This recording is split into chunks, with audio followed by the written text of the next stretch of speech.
Kita balik lagi di studio Lithium. Udah lama nih nggak di sini nih. Sekarang lagi musim Piala Dunia, tapi update Manchester United udah banyak nih. Lo ngikutin? Pasti dong, ya kan? MU Piala Dunia ngikutin. Patrick, ada update nggak, Pat? Dikit aja. Apa? MU. Ada, tapi Apa? nanti kita bahas. Oh, ntar aja ya. Ntar aja. Nggak usah sekarang ya. Nah, Oke. Masuk bumper.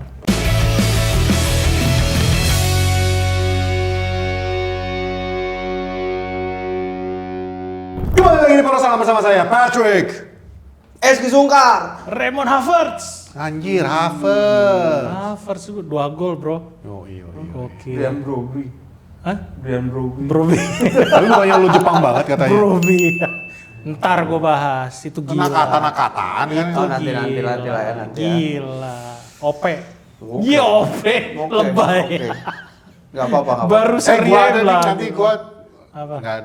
Jadi ini gua ngomong di awal aja dari duluan. Apa? Gua sampai detik ini belum ada nonton Piala Dunia karena Wah, gaptek. parah. Karena gapteknya gue. Gimana? TFRI di rumah gua kagak ada nyarin satupun. Lu gak punya TVRI? Pak Prabowo tau? Kok Pak Prabowo? Belum nonton sampai sekarang karena Inggris belum main. Oh iya. Kagak nunggu Portugal gua. Oh, bukan Inggris. Bukan. bukan oke. menteri penyiaran apa KPI? Bukan menteri apa sih itu? Bukan apa? Nggak salah dia juga sih, Mon. Nggak. Salahnya gua gaptek itu aja. Warganya sampai nggak tahu, Salah masyarakat gitu. nggak tahu gimana cara mengoperasikan TVRI yang baik dan benar. Masa gua ngidupin TPRI, Pak, yang muncul berita. Bapak nggak bisa scan. Oh iya, salah gua ya. Tapi kita nggak mau bahas Piala Dunia. Kayak yang tadi gua ngomong, kita mau ngomongin Manchester United. oke. Update dari gua, ntar dulu aja kali dari lu ada nggak? Gue Amorim United. bakal ketemu MU di laga terakhir friendly match MU dan mainnya di Polandia. Yoi. Apa 3-4-3 lawan 4-4-2 kan gitu. Channel apa? Nah Apa? ini nih. AC Milan apa? Ya, Ale. Per sempre Milan per sempre. Bukan, gue lupa lagi. Kalian yang tahu? Vino Alevini. Oh, gua tahu saya. Apa? Juve. Milan kan? Iya. Milan per sempre. Ruben Amorim. Bukan. Kalian yang tahu Glory chance-nya, days again. kalian yang tahu chance-nya AC Milan tulis di bawah. Gak apa-apa, Milan nanti per kita sempre, hafalin. per sempre Gue Milan. taunya terakhirnya ale-ale. Ya, gue salah tadi. Amorim ke, AC Milan. AC Milan. emang udah? Udah here we go. Udah here we go. Tapi belum tanda tangan kontrak. Romano belum official. Gokil. Ininya kali ya, tapi kayaknya udah tayang ini dia bakal udah. Kan kita pernah bilang waktu itu, Ki. Udah ada lu tuh. Kan kita pernah bilang. Nih seru nih kalau waktu itu gue bilangnya Iya. kalau Amorim masuknya ke Premier League nih, entah ngambil waktu itu kan entah ke Liverpool atau kemana. Ketemu sama MU, ini baru seru nih. Akhirnya Benar kejadian. kejadian. Tapi sebenarnya Amorim hampir ke Fulham karena kan Marcio Oh, gitu? Silva-nya cabut ke Benfica. Iya. Panjang. Udah Cuman- dikejar Fulham Nah. kabarnya, tapi akhirnya Milan ambil duluan. Sempet ada perubahan banyak kan. Milan ini kan lagi perombakan, Iya, Allegri iya, dipecat, beberapa petingginya dipecat. Nah, dia ternyata ngambilnya Ruben Tapi Amorim. yang gue inget, dia sempat nolak lamarannya RB Leipzig. Oh, si Amorim. Cuman gara-gara dia bilang ini gue denger dari bukan berita yang oke lah, tapi ada 2-3 media. Oke. Salah satunya ESPN Sport. Dia nolak karena dia nunggu pekerjaan AC Milan. Allegri mau dipecat Iya, kan, iya, dan iya. kemarin dia wawancara dia juga bilang emang gua menginginkan pekerjaan AC Milan. Tapi kenapa dia nggak ngambil Benfica ya? Kan Ah, dia tantangan ngefans- baru. ngefans Marcio sama Silva Benfica kan udah ngambil Silva. Nggak, maksudnya sebelum Silva kan dia bisa nawarin diri kan. Dia kan udah duluan. Gue curiganya out of the job. Silva itu udah di approach duluan sama Benfica karena Silva ini kalau nggak salah kontraknya nggak diperpanjang. Bukan nggak diperpanjang sama Fulham, pokoknya nggak ada kesepakatan jalan lagi. Sama Tapi Fulham. bro, ini kita ngomongin AC Milan. Memang mereka musim depan tuh mainnya di Europa League, Iya. nggak ketemu sama United. Iya. Tapi ini kan chance besar. Iya, Ini iya. project baru dia yang nggak pernah dia wujudkan di United. Contoh kayak waktu itu kita pernah ngomong, Pet. Hjulman, Araujo, Iya, iya. ternyata dia pengen bawa 2 orang itu duluan, nggak pernah di ACC. Nah, gua rasa sih di Milan bakalan. belum tentu juga. Belum Milan tentu. juga di Duitnya seberapa sih Milan? Milan ini juga dikomplain soal belanja transfernya kan. Ya kita tahu dia beli pemain-pemain yang berapa kayak Luka Modric salah satunya. yang udah tua juga gitu loh. Tapi kan itu zaman Allegri. Oh by the way, Ya, Luka ya, Modric, ini sekarang perubahan Perubahan. memang. Luka Modric sekarang udah balik ke Real Madrid. Beli timnya doang, Iya. jadi apanya doang kan? Saham. Jadi eksekutif. Jadi Iya. eksekutifnya doang. Tapi menurut gua sih, Roll ini kita aja. dikit ngobrolin Amorim. Gua rasa fans AC Milan juga setuju. Dia datang ke AC Milan tuh projectnya dia mau naikin lagi pemain muda yang selama ini hilang di AC Milan. Bener. Siapa? Enggak, maksud gua projectnya Oh. dia mau naikin pemain Gua mudanya Milan. nggak terlalu begitu mengetahui nih apakah rencana Milan mengambil dia karena nih total berantakan Oh, dan iya, betul, Allegri juga udah ngorbitin For- salah satu wingbacknya kan Barski, gue tulisan namanya agak susah deh. Pokoknya udah ngorbitin salah satu pemain muda masa Iya, depan iya, Italia iya. itu. Tapi sebenarnya kalau Wingback. kalian bilang Amorim ngangkat pemain Verstappen muda, juga. justru gua nggak setuju. Karena ngeliat di MU dia justru bench Kobe Mainu, dia malah lebih mengutamakan tim-tim yang udah jadi. Kalau kalian bilang kayak kata S kita di barusan untuk memperbaiki keadaan di AC Milan, gue setuju karena Iya. look what he's done for United. Di luar ada fans yang bilang ngancurin MU atau apa. Kalian lihat bigger picture-nya. What Amorim did was dia udah ngejual pemain-pemain yang emang ibaratnya benalu buat kita kan. Yang menurut gue itu dan disiplin yang diterapkan Amorim, Michael Carrick yang nikmatin sekarang kan. Jadi menurut gue kalau memang itu tujuan AC Milan, it's a good job for them. Iya. Dan It's a good start lah dengan kalau Amorim. pilihannya sama Glazer ya jelas jauh Glazer kalau gua Iya, pribadi. Waktu itu kan Glazer juga hampir ke Milan. Tapi pilihannya sebenarnya bukan Glasner, ada pelatih Jerman gue lupa Jansen apa. Rangnick juga Rangnick Bukan ya, Rangnick. Ralf Rangnick. Bukan Matias Jasil. Ya itu. Oh, Matias Jasil itu Liga Saudi sempat emang bener, Iya, dia pernah antara dia atau ini. Dia itu orang Salzburg lah. Dia pernah ngelatih Salzburg. Tapi gue juga. berani jamin Red Bull buat Salzburg. fans Milan dengerin kata-kata Poros. Iya. Nggak mungkin musim ini, tapi gue rasa 2 musim ke depan OP lagi loh. Gue malah nggak Bener. yakin jujur. Tapi kasih dia waktu guys. Ya. Jangan kayak fans MU dan marah-marah. laiku ya Ruben Amorim, ku bilang aja sama kolekku ya. Ruben Amorim. Ya, aku bilang sama kolekku ya. Pertama-tama kau nyampe di Milan nanti, bukan shopping kau.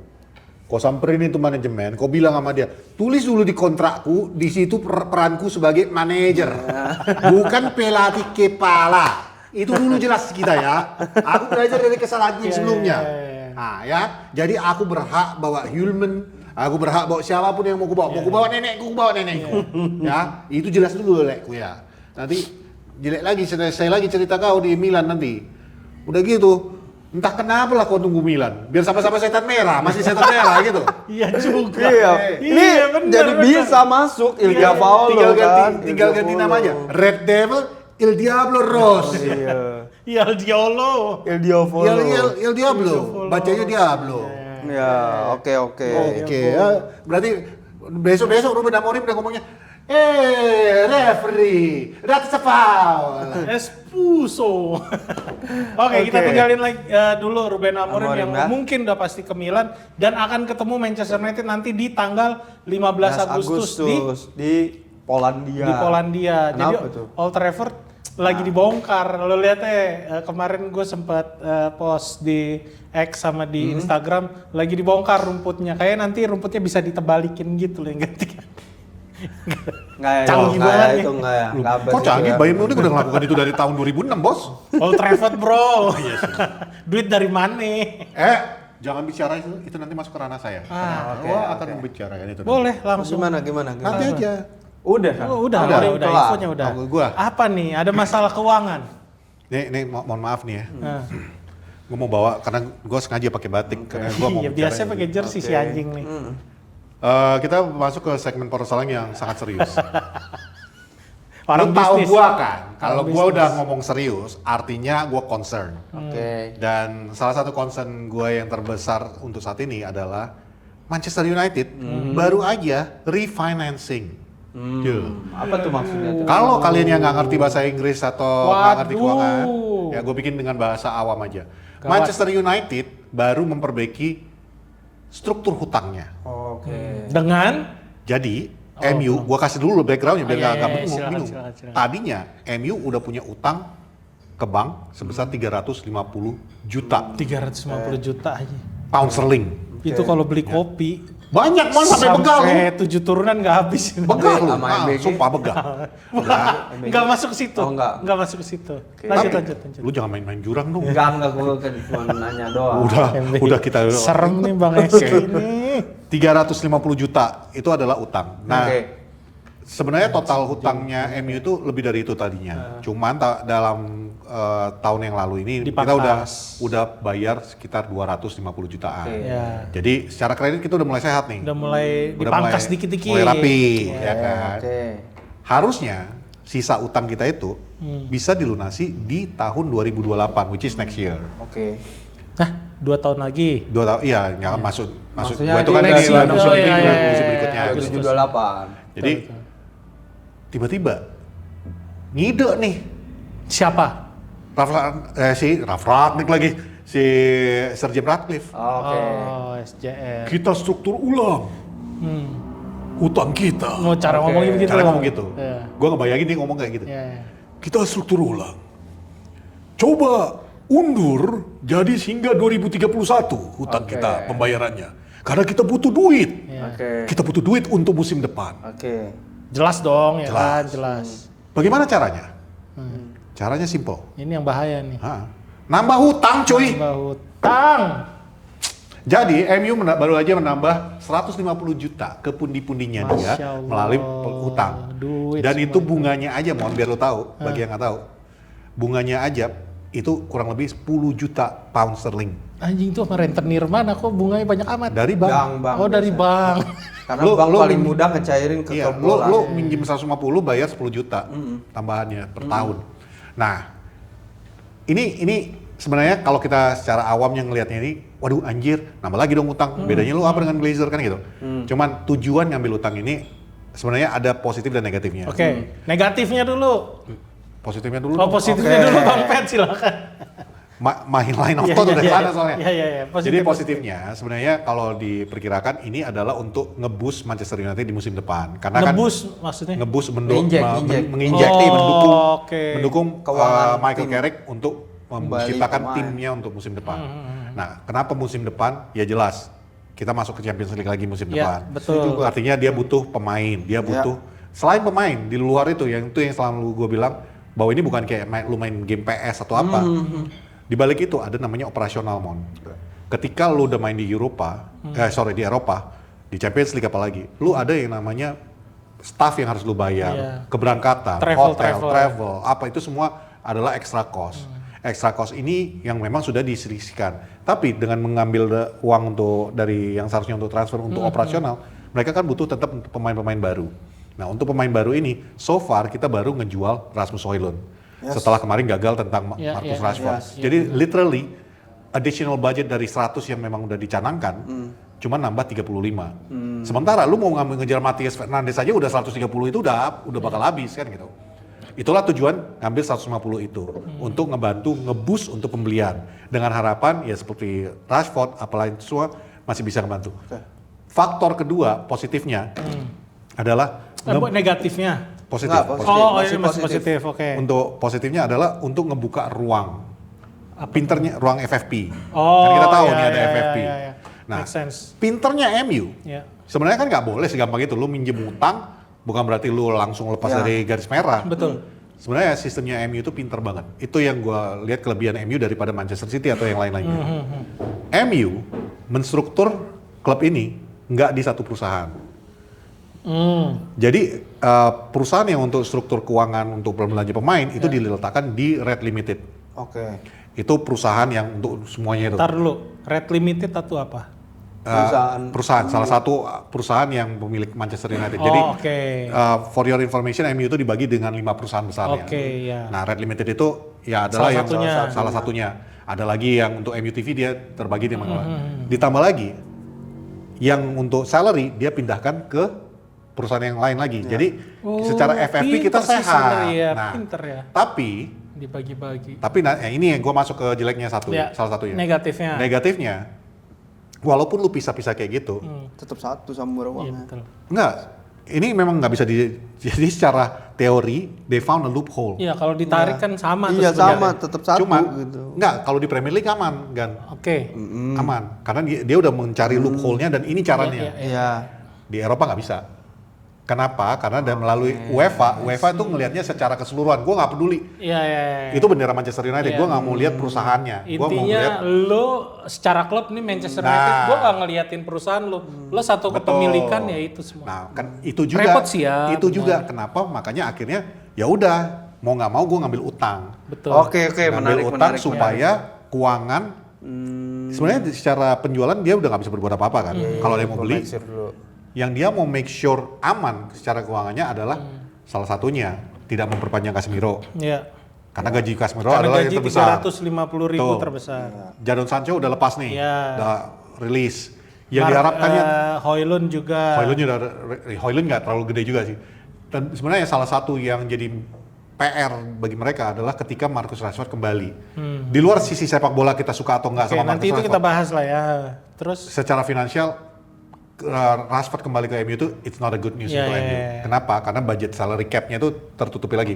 kecuali, sorry gue potong Nggak apa-apa. sedikit, kecuali kalau Marcus Rashford mau nurunin gaji. Which is nggak mungkin, karena artinya lu harus negosiasi kontrak baru, Mon. Kalau lu kontrak baru, berarti lu memperpanjang iya. Marcus Rashford lagi. Jadi mau nggak mau itulah tujuan dari utang itu. Ditambah lagi, ya kayak tadi lu udah sentuh, Mon, untuk renovasi stadion. Ya. Ini itu kan salah semua- satunya udah dimulai kemarin. Nah, ini kan semua jadi budget yang tertentu. Iya. Dan gue juga baru tahu kemarin, itu ternyata masuk ke dalam FFP. Hah? Renovasi masuk. stadion.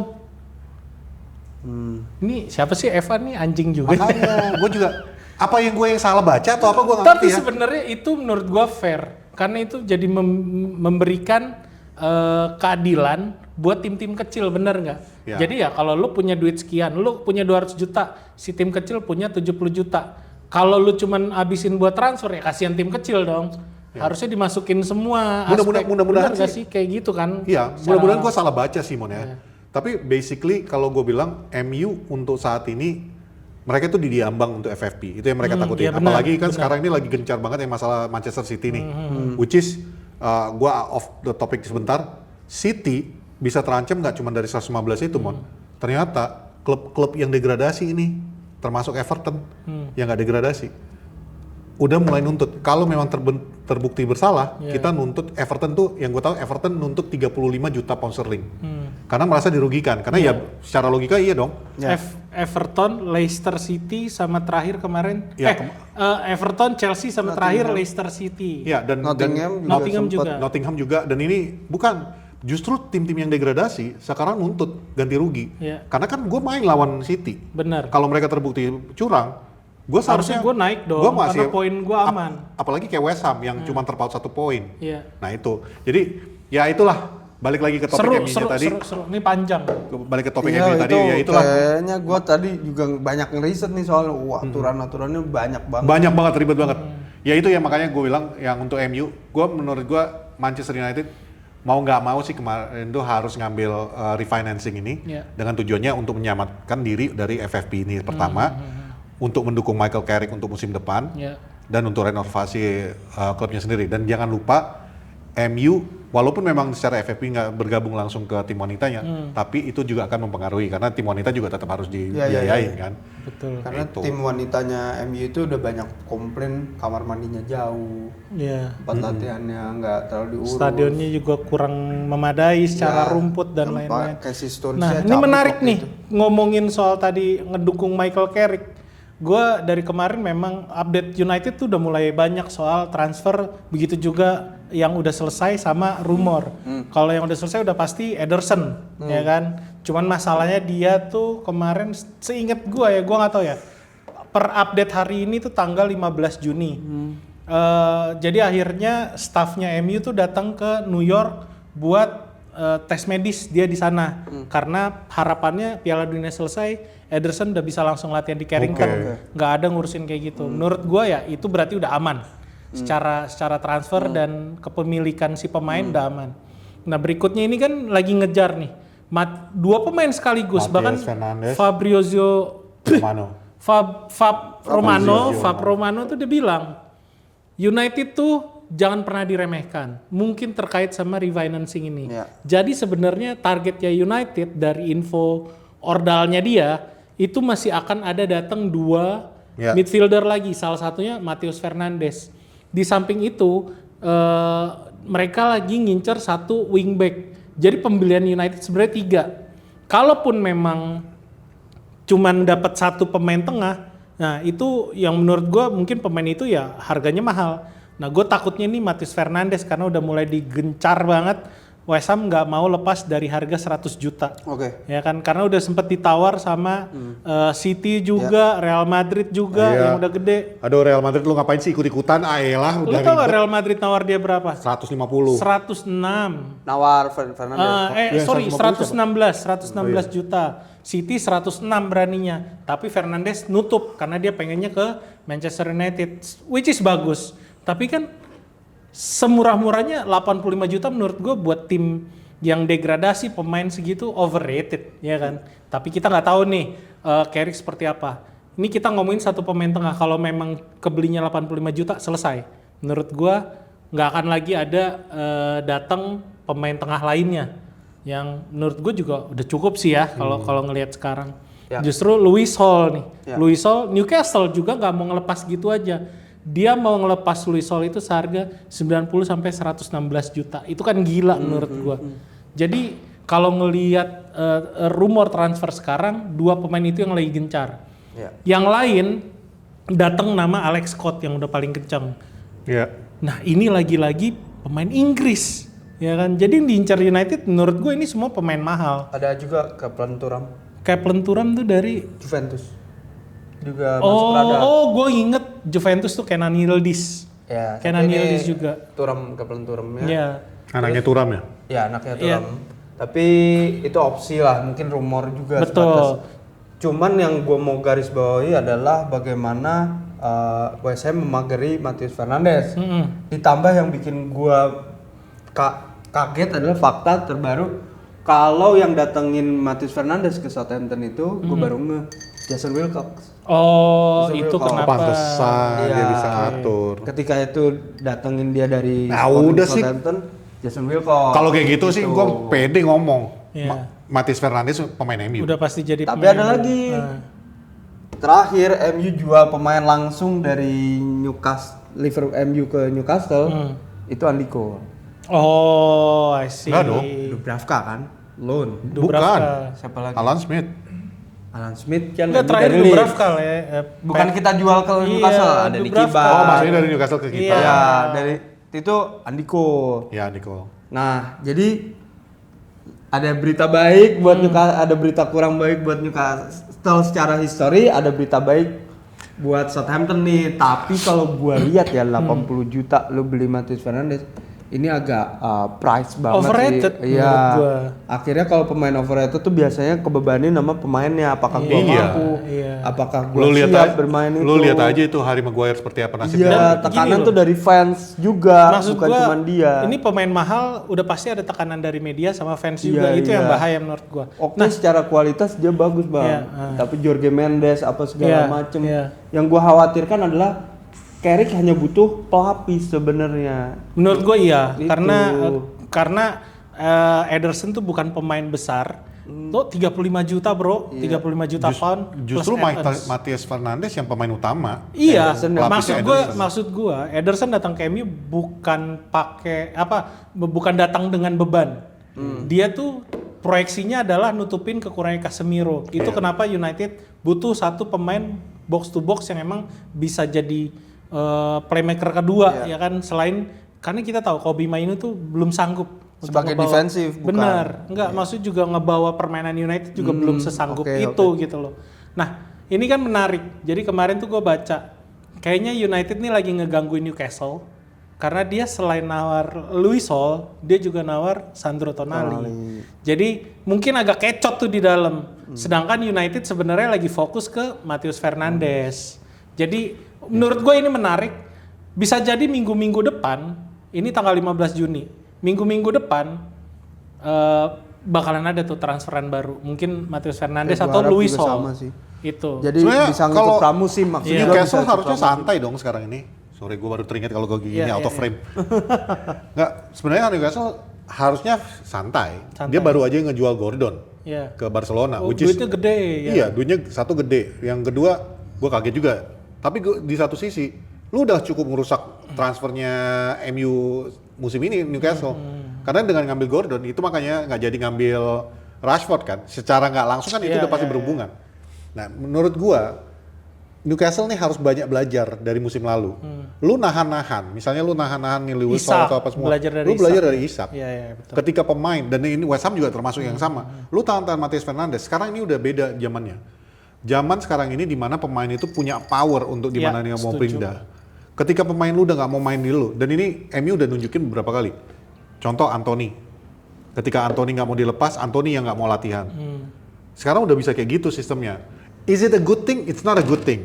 Cuman ya, like it or not, zaman dulu juga nggak ada pemain yang sampai 100 juta. 100 juta itu dulu Zidane, Iya, dulu Cristiano Ronaldo. ya. Tapi gini bang, Sekarang semua pemain udah jadi 100 juta. Iya. Tapi itu sisi jeleknya menurut gua. Perubahannya itu adalah the money does not control the Iya. player anymore. Iya. Pemain ketika dia mau pindah, dia pindah. cuman ini bang, penjelasan gue soal Newcastle, dia itu ketika menahan Isak, karena dia minta dilepasnya kalau nggak salah 150 juta. Iya. Liverpool Iya. waktu itu nggak berani nawarnya 120. 120 betul. Dia tuh ada masalah di PSR, Profit Iya, iya, iya. Sustainability. Nah, ketika 150 juta itu aman, tapi mereka beli Nick Woltamert yang Iya, iya, akhirnya iya. dikritik sama Karl-Heinz Rummenigge, gila pemain segitu harga Overrated 80. ya. Makanya mereka pun akan menahan ini karena keuangan mereka itu uber-uberan sebenarnya sama PSR. Iya, itu makanya tadi gue bilang Itu. United lagi bikin Newcastle tuh kecot di dalam. Iya. Dia nawar Luis Hall, ternyata Luis Hall juga pengen main buat Manchester United. Iya. Tapi saat yang bersamaan, tapi balik lagi ini rumor. Cuman gue yakin tipikal Wilcox sama Vivel kan udah orang ahli ya. Tahu, Gue yakin sih ngerti itu udah apa yang pasti mau dilakukan. udah pasti digangguin lah gitu biar nggak fokus ke Luis So Hall. far sih gue suka dengan apa yang mereka lakukan. Maksudnya Ya, transfer so far ya. window-nya Manchester United Gua setuju. tiga window terakhir ini kan udah lumayan bagus ya. Ya, Cunya Bumo. Ya. Mulai dari bahkan dari siapa? Aduh, left back kita nama Patrick Dorgu. Dorgu betul. Dari Dorgu ke Sesko, ke Cunha, Bemo dan Lamens. These are all good signings. Iya, gue setuju. Oke, anyway, ini kan kalau gue bilang ngomongin refinancing tadi 150 juta pound sterling, menurut gue itu udah tepat sih peminjaman hutang yang bisa dibilang tepat. Produktif ya. Produktif karena kita udah tahu Højlund udah kejual 38 juta, terus Casemiro udah cabut, yang artinya beban gaji berkurang 350 ribu. Si Malaysia juga cabut itu 70 ribu sekian, seingat gue ya. Belum lagi si Jadon Sancho itu juga cabut, udah dipastikan. Dan terakhir Manuel Ugarte yang kemungkinan akan mungkin selesai Piala Dunia ini dia udah pindah ke klub lain. Dan gue yakin kayaknya diambil klub-klub Prancis atau Itali. Sorry, gue potong sebentar. Gue lupa tadi nambahin satu. Tadi ada negatifnya satu lagi yang gue lupa ngasih tahu. Oh soal utang Finance tadi ini. ya. Ada satu negatifnya lagi. Apa? Itu kan 150 kita pinjem. Tapi sebelum kita bisa belanja pemain, ini berdasarkan PSR dan FFP, kita harus bayar 209 juta pound Wah sterling. anjing juga. Kenapa? Karena ya. Karena kita pembelian Anthony, pembelian Sesko, pembelian itu kan semua bukan add-on, cicilan kan? Oh, installment. Jadi installment. Jadi ya installment itu harus kita bayar dan itu totalnya 209 juta pound sterling. Itu kenapa tadi gue mau sambung juga, kita perlu banget. Cuman ini komentar gue berikutnya ini akan jadi perdebatan. Mungkin kalian kalau mau komen silakan di bawah soal Marcus Rashford. Jadi sebenarnya kita bisa aman nih kalau kita ngejual Marcus Rashford. Harganya lumayan oke. Misalnya nih katakanlah dia kejual nggak mungkin di bawah 20 juta gitu kan. Tapi paling nggak kita bisa ngosongin beban gaji. Itu satu. Nah maksud gue kalau kita ngejual Marcus Rashford yang paling nggak ngebantu United dari segi transfer. Masalahnya, cuman gue nggak yakin ini bener atau enggak. Soalnya dikutip gue cari beritanya nggak ada. Katanya David Ornstein bilang Michael Carrick menginginkan Rashford. Iya, open Iya, door. Michael. Nah, sebenarnya ini kata-kata yang menurut gue dia cukup kenal Rashford seperti apa, dia ngelihat perkembangannya, toh dia waktu Rashford masuk ke tim utama dia lagi jadi asisten pelatih. Jadi bukan lah, waktu Rashford masuk pertama kali Van Gaal dia main bersama. Jadi KKN ini Wak. Maksud gua kata-kata pintu terbuka untuk Marcus Rashford, itu kata-kata apa ya kalau gua bilang bukan yang kayak lo balik aja lagi gitu loh. Cuman diplesetin sama media. Carrick menginginkan Rashford gitu. Jadi menurut gue ini akan jadi masalah kalau ini diperpanjang lagi karena akan jadi batu sandungan buat transfer United musim depan. Gue tanya lu setuju nggak Marcus Rashford? Kalau gue ngelihat kayak sekarang, toh lo ngelihat penampilan Dorgu di Piala Dunia sebelum kita masuk ke Piala Dunia, dia udah mulai menjelma jadi seorang winger yang kalau bisa dibilang winger idealis gitu loh. Udah lagi nggak begitu bertahan mainnya. Jadi menurut gua kita nggak butuh dia golin lawan kemarin bersama dan itu Denmark. dari arah kanan, dari sayap kanan. Jadi menurut gua kita nggak butuh Marcus Rashford. Kita ada Ahmad, ada Bomo, bahkan kita Cunha aja udah bisa main. Nah, kalau gua butuh. Kalau menurut lu butuh? Buat pelapisnya Sesko. Taruh di jadi center forward malah. Taruh jadi center karena forward. United nggak ada ngincer striker satupun. Belum ada kabar. Belum kan. ada. Walaupun ya ada DLC diincer, Dominic Calvert-Lewin, DCL. Ya, terus sama ini juga Kenan Yildiz. Wilson apa berita, Jared Bowen, tapi itu nggak ada yang nyata. Karena Fabrizio Romano udah bilang, dari info yang dia bilang, ya kan kita nggak mungkin meragukan seorang Pep kan, dia bilang United tuh sebenarnya transfernya cuman buat main tengah sama wingback. Ditambah Barcelonanya itu nggak mengupayakan untuk membeli Rashford. Padahal Rashford diinginkan Flick, udah ngasih lampu hijau. Rashfordnya pun memberi kode untuk ingin bertahan di sana. Tapi nggak bersambut nih gayungnya. Sebelum kita masuk ke Piala Dunia, menurut lu berdua, kalau gua bilang Rashford bakalan cabut, bakalan coba dijual, mungkin ke klub Inggris atau ke klub lain. Menurut lu, Rashford bakalan dijual atau enggak? Kalau dari yang omongan lu nih ya, dan gua setuju sedikit tentang Michael Carrick-nya. Michael Carrick itu kan memang udah mengenal banget yang namanya DNA-nya United. DNA United, bukan sosok Rashford-nya. Dan selama dia bisa mempertahankan akademinya United, dia akan mempertahankan akademi United. Karena ya kayak lu bilang, dia udah mengenal sosok pribadinya Marcus Rashford seperti apa. Tapi kalau dari sisi finansialnya yang gue selalu ngeliatnya dari situ, it's not a good stay. Karena lu akan merusak baik itu salary cap, baik itu transfer, it's not a good stay. Plus lagi lu udah overload, udah ada Ahmad, udah ada Cunha, Mbeumo. Kecuali kayak lu bilang tadi dijadikan center forward, oke. Tapi kalau misalnya lu masih memaksakan di winger-wingernya ini, nggak good choice. Tapi pertanyaannya balik lagi sebenarnya, Mon. Apakah Rashford masih mau balik ke MU atau enggak? Iya. Karena dia udah ngeluarkan statement yang agak-agak luar biasa. Ada ganjel gitu ya, karena kalau gua nggak apa-apa dia stay. Karena seperti yang gue bilang di episode-episode sebelumnya, bahwasannya ketika dia pergi ataupun nggak pergi, MU itu sama-sama diuntungkan. Karena MU butuh dia juga. Kalaupun dijual, MU dapat apa yang MU butuhkan juga. Nah, gue balik lagi, gimana Carrick menangani si pemain ini? Karena manajemen Carrick itu, gue dengar Carrick menangani pemain itu satu persatu ketika dia sebelum datang itu dia face to face sama beberapa pemain. Gue rasa nih orang punya kemampuan untuk menangani masalah yang ada dalam diri seorang Rashford. Even itu dia udah berhasil di Barcelona nunjukin kalau dia punya kemampuan dan dia mau berusaha untuk dapat tempat di tim utama. Dia bisa gantiin Rafinha yang waktu itu juga jadi goal getter Barcelona. Jadi gue rasa nih orang harus dikasih kesempatan kedua buat MU karena ada seorang Carrick.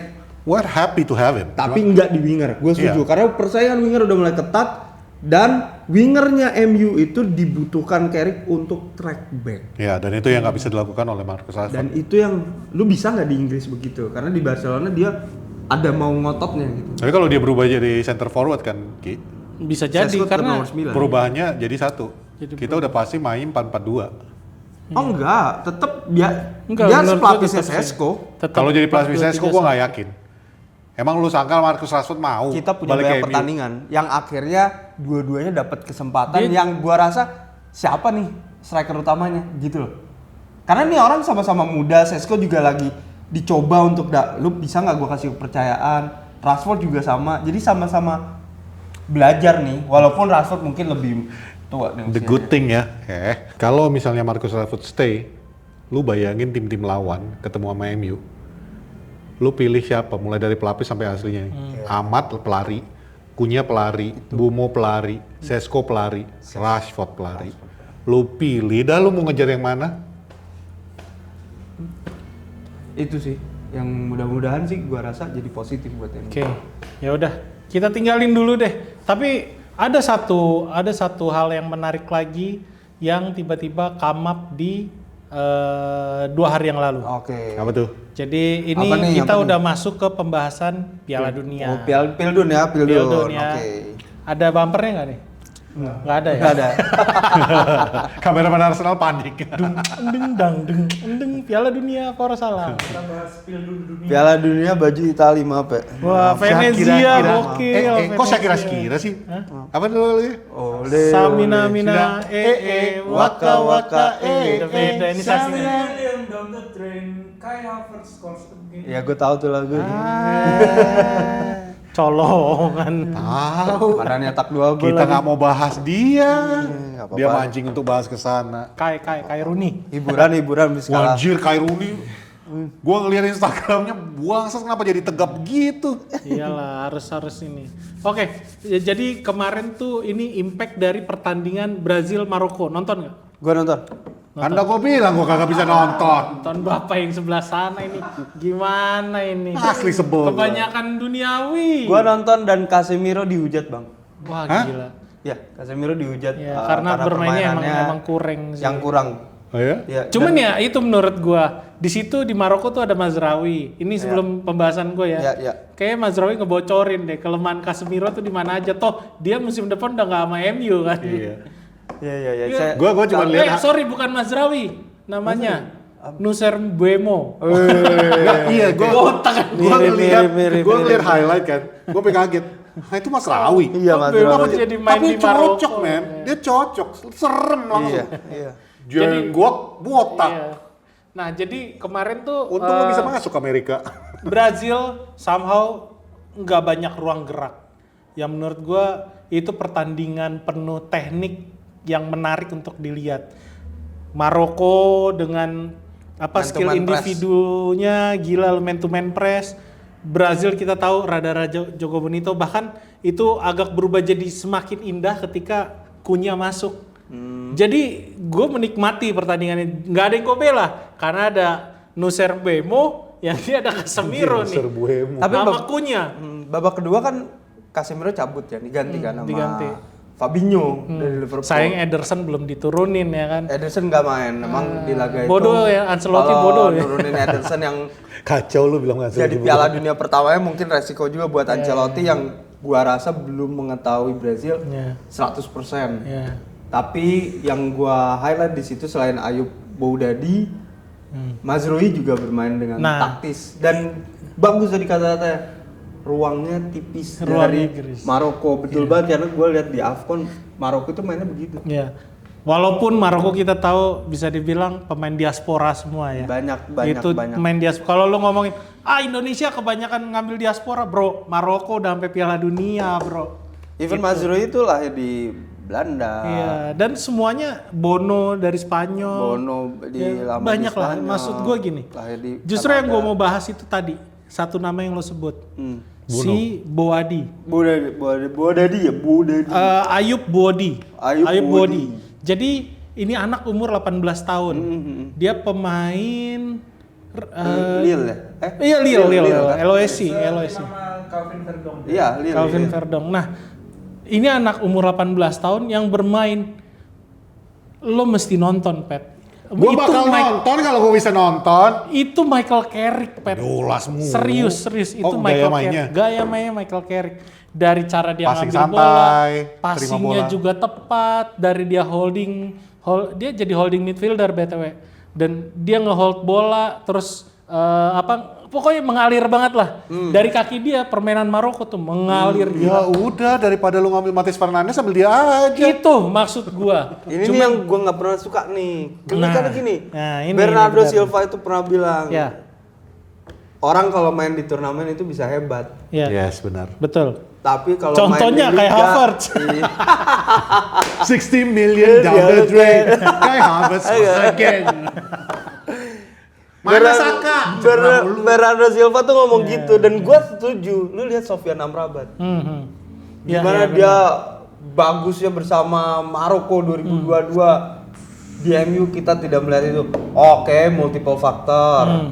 Tapi setelah dari MU pun penampilan Sofyan Amrabat menurun drastis. Dia di Fiorentina gila. Terus kemudian di Piala Dunia gila matiin Mbappe waktu itu. Tapi ya itu dia. Gue menilai lu nggak bisa melihat satu pemain dari cuman turnamen gitu aja. Tapi Hakimi main di turnamen, main di liga bagus kok.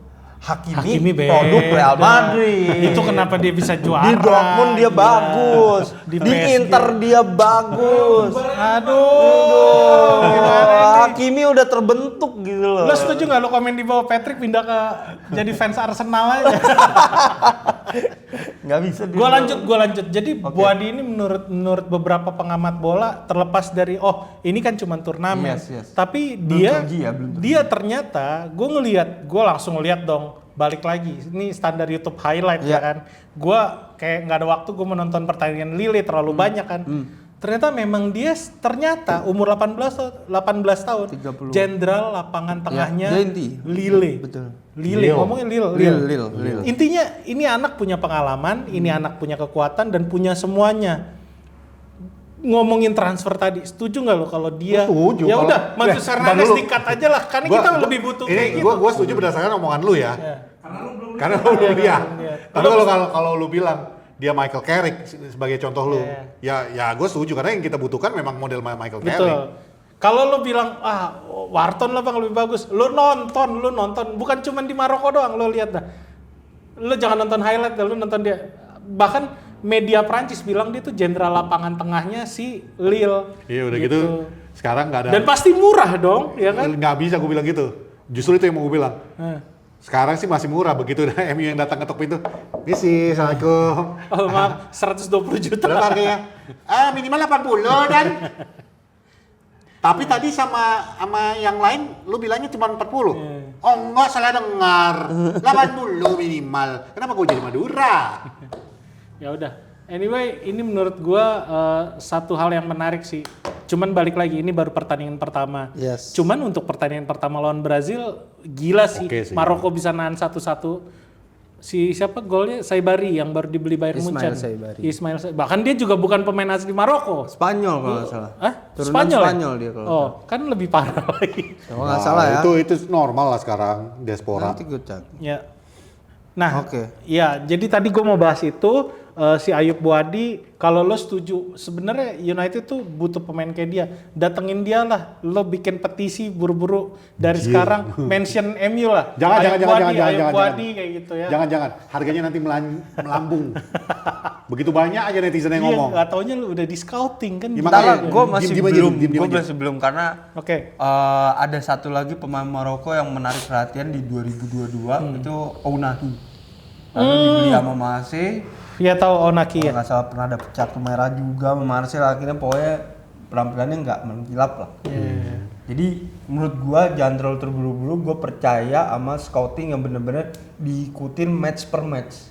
Gue lebih percaya itu daripada mengikuti dia satu Di turnamen. lagi. Iya. Lagi di turnamen itu semuanya pengen tampil kan. Yes. Ya, benar. Ya wes, jadi ya itu tadi gue mau ngebahas sedikit. Lu nggak mau bahas Jepang? Tim yang Ngomongin lu Piala cintai. Dunia sebentar dulu nih, sabar. Jepang lu tuh, Ini gue Jepang mau lu. ngomongin. Emang udah nggak sabar sih dari ini tadi. gue ngomongin wakil Asia. Oh. Jepang. Oke. Coba Wakil Asia ada banyak. lu sebut di bawah wakil Asia yang bakal maju sampai semifinal. Ya, Asik. boleh. Yang Gue ya, terakhir, yang gue Jordania. Gua ntar dulu. Jadi dari kemarin tuh gue nonton, bahkan dari bahkan dari pertandingan pertamanya si Korea Selatan lawan Ceko. Ceko. Itu gue nggak ngelihat Ceko yang terbaik waktu lawan Piala Dunia musim lalu lawan siapa? Kroasia. Oke. Jadi ya tumbang kalau menurut gue udah kalah permainan kemana-mana. Lawan siapa itu, Bang? Tunisia? Beng Jean anjing, Beng Jean Jangan Mambala. kapan nih? Tahun Iya. kapan nih? Kamerun. Enggak sih, siapa pemainnya Korea? Wang Inbom. Itu udah dibilang itu Messi-nya Feyenoord. Iya. Feyenoord, pemain Feyenoord. Dan ternyata main Korea banyak main Feyenoord juga ternyata Iya, ya. banyak. Iya. Jadi menurut gua ini menarik kalau kita ngomongin wakil Asia di Piala Dunia. Kemarin Korea udah menang 2-1. Ya. Iya. Ngalahin Ceko menurut gue itu pertandingan yang seru, Ya. tapi Ceko nggak banyak kesempatan, Ya. bahkan kesulitan lawan Korea, ya kan. Terus kedua pertandingan si Jepang. Jepang. yang semalam, iya kan saya kan Gue Jepang air. saya megang Jepang kan, Ya. dan Yoi. itu terbukti kalau tadi gue Lawan ngomong, Belanda. tadi gue ngomong sama Eski. Nah. Semalam itu di babak kedua Takefusa Kubo cedera, ganti Kamada masuk, Iya. terus si siapa? Kamada bukan inti. Kamada. Ogawara. Ogawara masuk, Ito masuk, berubah permainan. Menurut gua Haji Memorius itu jenius. Ada klip-klipnya yang dia ngasih papan. Nomor 4, nomor 5, nomor 3. Gua ngeliat itu di Gary Neville sama Roy Keane. Di overlap. Di overlap sempat ditanya kan. Overlap ya? Iya, Iya, overlap, overlap. tapi overlap lagi di Amerika kan. Sempat ditanya ke Gary Neville, apakah kamu waktu jadi manajer pernah melakukan seperti itu? Nulis sisa menit apa Waktu akumulasi dia di menit? Valencia maksudnya. Iya, waktu di Valencia. Gary Neville menjawab, enggak, angka yang saya lihat itu cuman misalnya 6-0. Itu biasanya jumlah gol yang gue udah kebobolan gitu. Lo tau nggak? Itu tuh di lisensi B atau A. Itu tuh diajarin nanti kita ada namanya per fase. Menit per menit. Iya, Iya, menit per menit ya 15 menit. Iya. Sisa ini berarti lo fase ini lo harus ngapain? Iya, Lo harus itu. ngapain. Itu yang dimaksud. Itu yang dibahas sama komentatornya pas dia nunjukin itu. Jadi menurut gue ini menarik. Gua malam itu, tadi malam lah bisa dibilang, tadi pagi. Tadi pagi. Gue baru ngelihat yang namanya Keito Nakamura. Gue baru lihat yang namanya Daizen Kamada. Maeda. Daizen Maeda. Terus gue baru lihat yang namanya Ritsu Doan. Dan gue baru lihat yang Kapten. namanya Nakamura. Keito Nakamura. Tadi udah. Terus siapa backnya Munchen? Ito. Ito. Hiroki Ito apa Hiroki sih? Ito. Hiroki Ito. Gila. Ayase Lu ngebayangin Mitoma, Minamino sama Wataru Endo. Wataru Endo aja nggak main kayak begitu. Menurut gua kemarin nggak tahu ya. Ini penampilan terburuknya Belanda. Kalau lu sepakat lu komen di bawah. Tapi menurut gua Belanda udah nguasain pertandingan. Ini kan Haji Memorius main 3-4-3 ya. Persis kayak Amorim. Bedanya kalau Amorim dapat second ball sama dapat counter long ball. Ini dari kaki ke kaki sampai ke depan jadi gol. Cuman kalau gue Gila, nggak nonton Jepang ya, gila, gue sama asli. sekali nggak nonton. Highlight doang yang gue tonton tadi on the way ke sini. Dari yang gue tonton highlight dan dari komentator Ini stasiun, highlight berapa menit? highlight yang full match, bukan full match dia, cuman yang highlight panjang. Berarti sekitar 8 menitan. Ya, 9 menitan. 8-9 menit. Yang intinya nggak cuman gol doang lah yang dipertontonkan. Dan dari yang announcer bicara, kalau gue bilang kayaknya dari pertandingan itu betul-betul Jepang tertekan, nggak banyak ambil bola kesempatan. banyak kan di Belanda ya. Dan gue ngeliat statistik juga, basically mereka udah ketinggalan duluan kan? Ya. Ketinggalan duluan. dan 1-0, nggak- 1 sama, 2-1, 2 sama. Kalau gue bilang di sini justru apakah Jepangnya yang spesial, Mon? Atau emang Belandanya aja yang katro? Karena menurut Roy Keane, Belanda yang katro. You kill the game, you don't kill the game. Iya. Cuman gini Pat, maksud gue untuk tim sekelas Piala Dunia, orang-orang pilihan, lo udah nguasain pertandingan, tapi lo nggak bisa bikin gol. Ya, itu yang bilang Karena Jepang sama kayak Amorim begitu bertahan 5-4-1. Dan yang lebih penting kita ngelihat semalam tuh kalau Garnacho dikantongin sama Asnawi, itu semalam Gakpo dikantongin sama Ritsu Doan. Oke. Gila kalau menurut gua. Jadi menurut gua kalau kita ngomongin wakil Asia, Bisa dong semifinal. Jepang yang bisa ke Bisa dong semifinal. jauh lah maksud gua. Sampai ya, nggak semifinal? Maksimal semifinal. Oke. Karena kalau dia sampai, berarti dia akan menjadi negara Asia kedua yang nyampe ke semifinal. Ini nggak ada yang Korea. ngomongin Setelah Korea Australia yang ngejutin 2-0. Nah, itu juga tim Asia, cuy. Australia Walaupun lawan mana? Turki ya. Walaupun mereka Backnya mengikuti Tower, Harry Arda Sotal. Güler. Turki Terus masuk Asia nggak sih? Kalhanoglu. Turki bukan, Eropa. Tapi Turki kan Eropa. setengah dari mereka di Asia. Iya, tapi mereka tuh marah kalau bilang Asia. tuh. Siapa? Songong. Siapa? Turki, temen gua orang Turki gitu kayak Asia, dia kayak Australia aja buang putih-putih muka semua gitu. ngakunya Asia. Tapi ini kita ngomongin Kalhanoglu. Kita ngomongin si siapa namanya? Yildiz. Kenan Yildiz. Semalam dia nggak main waktu itu. Babak kedua Main. Terus Arda Güler. Ada Güler. Ini Australia loh yang kemarin lawan Indonesia menang sih 5-1. Tapi kurang lebih kebanyakan pemainnya sama. Iya. Sama atau cuman 5-4 orang yang ada ya? Gue lupa intinya. Ini kipernya salah satu yang impresif. Kiper, Patrick terus Bach. ada si Patrick Bach. siapa? The King of Blocker. Iya. Terus Terus Irvin. ada juga yang hampir Gue baru mau bobol bilang gawang- The King of Blocker, kameraman Arsenal. hampir bobol gawang kita Nestro Irakunda juga main dan menurut gua ini luar biasa. Asia berbeda. Dan tadi udah nyebut Feyenoord, ada bosnya back kiri itu Jordan Bos kalau nggak salah. Feyenoord juga Watanabe di Jepang, Feyenoord juga Ueda, Feyenoord juga Wang, Gila. Feyenoord Iya. juga banyak nih pemain Asia yang main di Feyenoord tuh menurut gua ini mungkin apa ya? Musim kemarin tuh tim terbaiknya Asia semua bermainnya kebanyakan di Belanda sama Prancis sih. Ya, Belanda bahkan ada Kodai Sano, pemain Nijmegen, Ogawa Nijmegen juga. Iya. Itu nggak dipanggil, tapi dia milik Kaisu Sano. Iya, dipanggil Sano, ya. kakaknya kalau nggak salah. Itu yang pemain Jepang yang main di NEC bukan? Iya, Ya kan? Nijmegen. Tuh, gua research, bos. Gokil.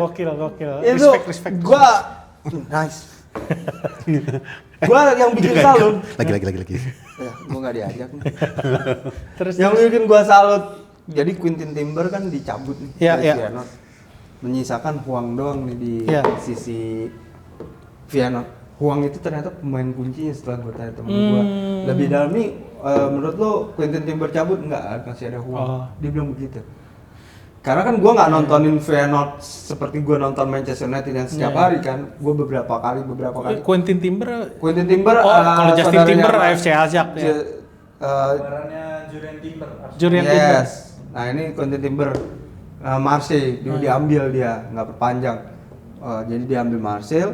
Nah gue tanya nih gimana nih lini tengah Feyenoord tanpa Iya. Quintin Timber, ternyata dia bilang uang itu kuncinya. Oh. Dan dia ngebuktiin. Wang Inbom. Julian Timber itu kembarannya Justin Timber. Bukan. Adik kakak saudara. Adik kakak. Ya pokoknya marga. Julian. Ya. Pokoknya marga Timber lah, marga Timber. Iya. Kalau Justin Timber dengan Justin Laksana. Justin Timber. Belum lagi Lee Kang In main bagus. Lee Kang In. Gini nih, yang suka kayak gini sampai viral. Gila banyak banget sih, tapi Asia memang luar biasa. Qatar juga Iya. kita harus apresiasi. Qatar 1-1. Satu sama. Sama Swiss ya. Ya walaupun tapi dia satu sama. Iya. Tetap harus di. Kita pernah ngalahin apresiasi. Qatar nggak sih? Enggak ya enggak. Nggak bisa Kita malah kayaknya. gagal gara-gara Gak Qatar. bisa, orang Qatar pernah dapat 3 kali penalti di final, gimana mau ngalahin Luar dia? biasa, Qatar. Tapi kemarin kita baru ngeliat Qatar. Yang nambah menit siapa ya? Oh wasit, Itu wasit, itu Bahrain. Tenang. Lu kalah lama itu. Jadi menurut Baru gua marah. Piala Dunia ini menarik karena lo nggak cuman ngelihat tim Eropa yang superior, tapi tim Asia juga berhasil menunjukkan rise of Asia tajinya. power. Ya, udah mulai ya. Karena satu yang karena nggak nonton Piala Dunia akhirnya nonton highlight dan berita-berita tentang Piala Dunia. Habis ini nonton kan, tapi Iya. udah Karena Habis ini insya Allah bisa nonton. Karena so far ini udah sampai grup F. Iya. A sampai F. Cuman kalau gue lihat ya, yang dari dokumenter yang keluar dari FIFA sendiri, mereka sendiri mengatakan the rise of Asia. Kalau lu tarik balik 10 tahun, 12 tahun yang terakhir ini, dulu tuh cuma ada Nakata yang sebagai sosok Asia yang betul-betul diperkirakan lah ya, yang bermain di AS Roma, betul-betul punya efek, impact. Sekarang literally lu Piala Dunia yang kemarin lu punya Son. Sekarang lu punya nama berjejer tuh. Iya. Lu sebut deh. Lu bisa Ditangin. literally lu bisa bikin satu tim All Star Asia. Iya, lebih merata Udah merata sekarang. Lebih merata. Gue sepakat Oke. banget. Jadi kalau gua simpulin ya, ini dari unggulan masing-masing bagian negara ya. Kalau yang Amerika tuh menurut gua Meksiko ya sosok lah. Karena mereka juga Justru ketinggalan. itu yang jadi salah satu, gue selain Portugal dan Inggris tentunya, gue pengen lihat Meksiko jauh perjalanan. Oh, lo mesti ngeliat Javier Amerika, Aguirre. bro. USA terlepas dari Kontradiksinya mereka ya, lah ya. tapi USA main gila sih Oh ya? kalau gue bilang. Si siapa sekarang tuh pencetak gol Balogun. terbanyak sama asis terbanyak? Balogun. Siapa yang pemain AC Valorin Milan? Balogun, ya Balogun, Arsenal. Nggak, yang pemain AC Milan siapa? Pulisic. Pulisic. Kapten. Jadi menurut gue kalau kita ngomongin wakil Amerika, Brazil aja melempem. Seri sama Maroko. Terus Argentina doang nih yang belum main. Belum. Ekuador aja kalah. Ekuador Yes, tuh sama kemarin Ahmad Diallo. Iya, itu lawan Partai Gading. Diallo. Nah ini maksud gua, ini yang nggak disebut juga, Ya. Afrika juga mengejutkan kan. Iya. Afsal aja yang kalah. Si Afsal si- kalah Sama tuan Tunisia, rumah. Iya, Tunisia, Tunisia. sorry. Afsal kan kalah sama tuan rumah. Ya. Curaçao tuh masuknya Asia ya? Tunisia kacau. Bukan. Oh, Oceania dong. Oh, Iya, Oceania. Oceania bukan Tapi apa? dia di Amerika. CONCACAF. Sorry. Di Amerika, atasnya Amerika. Iya, CONCACAF. Nah itu Zona maksud CONCACAF. kasihan kalau gue ngeliat nih Curaçao kemarin mantan bekas pelatihnya Tapi dia nating Patrick tulus. Memang Kluivert. dia udah masuk Iya. aja udah seneng kayak Iya, tiap iya. Thailand woman di Piala Dunia juga. bahkan ketangkap kamera di Dick Advokat tuh nangis Nangis. ketika mereka bisa bikin Nyetak seri gol. 1-1 Iya. lawan Jerman. Iya. Fun fact Walaupun aja. in the end 7-1. Fun fact aja guys. Eh. Salah satu jersey yang paling susah didapetin itu adalah Curaçao. Berasa. Curaçao sama ini Cape Verde. Kalau lu ya Cape Verde juga. Kalau lu punya kesempatan dan punya akses untuk dapat Curaçao, beli beli. Temen gue udah pamer lagi buat Curaçao yang pink. Di luar negeri aja itu salah satu yang paling susah didapetin. Bangga emang. Gokil. Gila sih. Oke, Ya, itulah. jadi kalau update sekarang ini sampai grup F kekuatannya menurut gue merata. Cuman ngeliat latar belakang kalau kemarin gue bilang pertandingan Jepang sama Belanda ini di akhir-akhir mereka nggak mau ambil resiko, nggak mau kebobolan karena ngelihat pertandingannya Brazil sama Maroko seri karena head to head mereka untuk ke 16 besar ketemunya grup C. Iya. Jadi menurut gue itu kayak cari aman aja udah. Jadi jagoan poros belum ini ya. Belum main. Portugal belum. Inggris Uruguay belum. Jagoannya kameramen Arsenal Inggris belum. Apa? Sorry. Oh, kemarin ke boas. Jerman kan udah kan ketahan. Nah, justru itu yang gua mau bahas. Itu salah satu additional tadi gua lupa. Ya, gua ngerti menitnya. Oke, sip. Kameramen udah sibuk dia menit. Oke. Gua mau nanya nih ke kalian. Oke. Kalau gua pribadi, gua jawab langsung gua nggak setuju. Ya.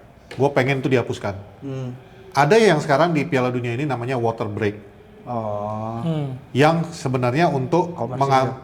mengantisipasi lelahnya pemain atau apa semua. Tapi kalau lu lihat pertandingan, gue bahkan nggak nonton ya, gue cuma ngeliat highlight aja. The weather is fine, nggak terlalu panas seperti waktu Korea Selatan. Iya. Literally yang kayak lu bilang tadi, menurut gue water break itu hanya untuk commercial break, untuk FIFA mendapatkan pundi-pundi iklan. Karena kan di sepak bola di mana lu mau masukkan iklan? Nggak ada. The only way you can have any money dari iklan adalah kalau lu bikin water break itu.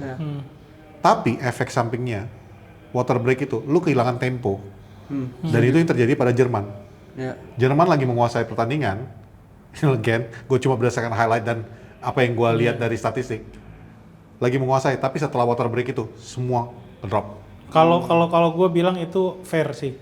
Itu kasih kesempatan buat tim-tim yang model kayak Jepang, Korea, yang maksud gue yang nggak begitu diunggulkan lah. Kayak negara Asia seberapa sih? Even Maroko aja. Menurut gue water break tuh ngebantu mereka buat setup permainan lagi lawan Brazil. Tapi gini, Tapi it's not fair Dua dong. menit tuh ini bisa jadi pembahasan yang terlalu panjang Iya, karena iya. karena gua kasih contoh ada ini dikit aja ya. Ralph Hasenhuttl itu menginstruksikan pemain untuk pura-pura cedera. Ada Armstrong agar pemain bisa ngambil gel Oh, untuk itu bikin banyak dia sih ngebus. kayak gitu ya. Nah, itu tuh memang menurut gua ada bener omongannya itu nggak fair menurut gua karena ini aja jadi pakai trik gitu si Ralph untuk mengakali agar mereka ngebus pemainnya agar di menit 90 tuh nggak loyo buat Iya. pressing. Karena kan mereka cukup familiar dan pressing. Jadi gua sepakat dan ini udah mulai diteriakan sama Pochettino-nya juga ngomong. Ngapain ada kayak begini-begini. Bielsa apalagi udah ngomong ini kacau nih Piala Dunia seperti ini nih, commercial break dan lain sebagainya. Mereka udah nggak suka. Iya. Itu udah ada omongan, bahkan paket Piala Dunia juga udah mulai terpisah apa segala. Terlalu banyak Kalau- iklan-iklan dan Kalau lu setuju? komersial di Gue mungkin salah World satu Cup yang ini. setuju sih, tapi itu masuk akal. Ngomongin Piala Dunia nggak terlepas sama stadionnya. Gue mau bahas stadionnya sedikit. Kita Nggak, tapi lu tahu, setuju tentang motor break gue tadi? ada setujunya. Gue ada setujunya karena ini fair buat tim-tim negara yang nggak diunggulkan untuk setup permainan lagi, karena mereka pasti kaget dengan permainan tim kelas Ya, atas oke. kayak Belanda kayak gitu. Cuman apa ya? Ini make sense karena gue ngelihat kalau kita ngebahas sedikit stadion di Amerika, ini kan standar NFL ya, dan udah Nah. pasti standar yang emang udah proper. Kita ngomongin si SoFi Stadium, terus Mercedes-Benz. Mercedes-Benz, Rose gila. Bowl. Maksud gua, AT&T. kalau Patrick tadi nggak ngaruh cuaca. Pada kenyataannya Amerika saat ini keadaannya lagi panas. Apalagi kalau lo ngomongin Kanada sama New York sama Meksiko. Kanada justru enggak. Sama Meksiko. Iya. Enggak, kemarin dibilang 38 derajat. Menurut gue itu udah tinggi. Di mana? Di Meksiko, wajar. Iya di Meksiko. Kalau Cuman, Meksiko iya. cuman kan kita ngomongin stadion nih. Stadionnya udah bagus dan kemarin tuh sempat kejadian si siapa? Ito.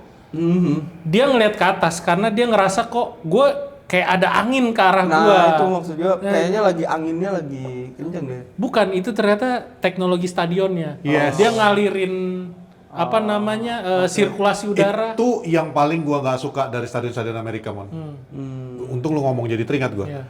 Salah satu stadion di Dallas itu tertutup. Jadi itu lampu. Kalau lu lihat ada cahaya dari atas, itu bukan cahaya matahari atau apa, itu lampu.